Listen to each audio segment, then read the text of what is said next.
جب یہ آیت مبارکہ نازل ہوئی نا کہ محبوب ہم نے آپ کا ذکر آپ کی خاطر بلند کر دیا ہے، تو جبریل امین علیہ السلام آقا کریم علیہ السلام کی بارگاہ میں حاضر ہو کر عرض کرتے ہیں، یا رسول اللہ علیہ وسلم، کیا آپ جانتے ہیں کہ آپ کے ذکر کو اللہ نے کس طرح بلندی عطا کی ہے؟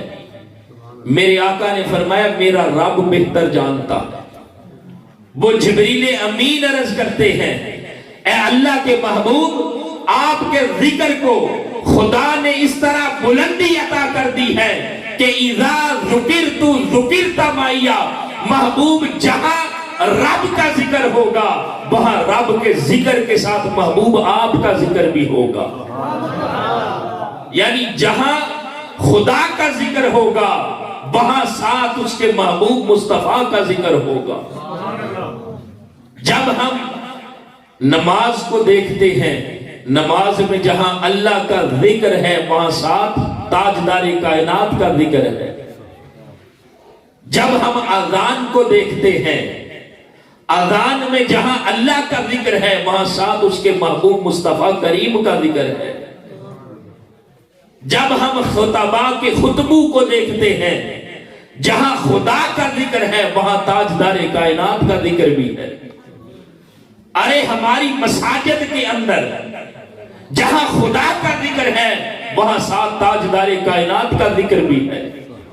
ہمارے گھروں کے اندر جہاں خدا کا ذکر ہے وہاں ساتھ اس کے محبوب مصطفیٰ کا ذکر بھی ہے۔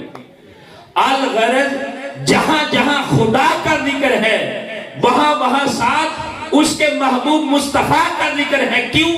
اس لیے کہ محبوب ہم نے آپ کے ذکر کو اتنی بلندی عطا کی ہے کہ جہاں جہاں خدا کا ذکر ہوگا وہاں وہاں محبوب آپ کا ذکر ضرور ہوگا۔ دیکھیں نا، جب نعرہ لگاتے ہیں تو صرف نعرہ تکبیر نہیں لگاتے، ساتھ نعرہ رسالت بھی لگاتے ہیں۔ کیوں؟ اس لیے کہ وہ رب یہ چاہتا ہے کہ میں نے اپنے محبوب کے ذکر کو اس طرح بلندی عطا کی ہے کہ جہاں میرا نام لیتے ہو وہاں ساتھ میرے محبوب کا نام ضرور لو۔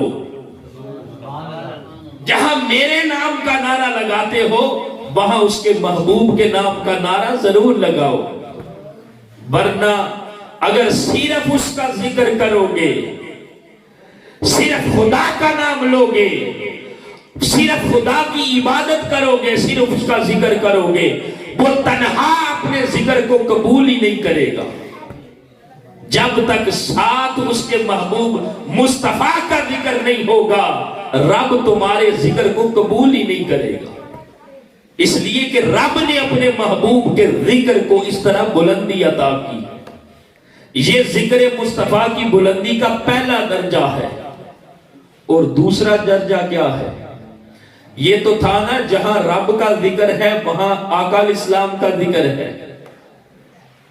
اب دوسرا درجہ جو اللہ نے اپنے محبوب کے ذکر کو عطا کیا ہے وہ کون سا ہے؟ فرمایا جعلتک ذکرا من ذکری فمن ذکرک ذکرنی، محبوب جو تیرا ذکر ہے وہی رب کا ذکر بن گیا ہے، جو تیرا ذکر کر لے گا وہی خدا کا ذکر بن جائے گا۔